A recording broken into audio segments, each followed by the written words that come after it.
Pero okay sa inyo babuhin yung Senado? Okay sa inyo wag ilabas yung totoo sa flood control? Di ba, kaya nga, laban eh. Laban yung laban. Hiramin ko muna. Kasi hindi nyo ginagamit eh. Di ba? So, alam nyo naman, di ba, sa aktivista, ganyan, sa Duterte, ganyan. Kailangan neutral ako eh, dahil senator judge din ako pa magpre-preside ng impeachment. Pero pera muna ng laban. Kasi paano pag wala nang lumaban para sa Pilipinas? Paano kung Marcos na rin? So mga kababayan, let me end this way. Kung comfort lang po, sumang-ayon na po ako sa administrasyon.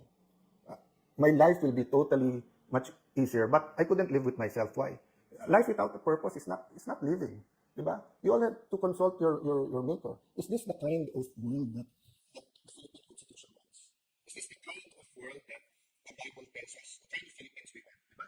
So, you might not like me. You might not agree with my politics. I'm not perfect. Some of you might not even trust me. And if I'm wrong, then tama feelings nyo. But what if I'm right? How many of us didn't listen to the science in 1970s? And what happened for 20 years? But so what if I'm wrong now? You don't have to like me. My stay as Senate President is limited. But every day that I'm here, laban po tayo. So, hindi natin kalaban ang Malacanang. Pero kalaban natin kasinungalingan. Kalaban natin yung nagpupunit ng pahina ng konstitusyon. So mga kababayan, tonight, tomorrow, let's say a prayer. But let's ask ourselves, who are we? Anong identity natin? Paano natin maitutuloy yung laban? Hindi pwedeng everyday may bagong issue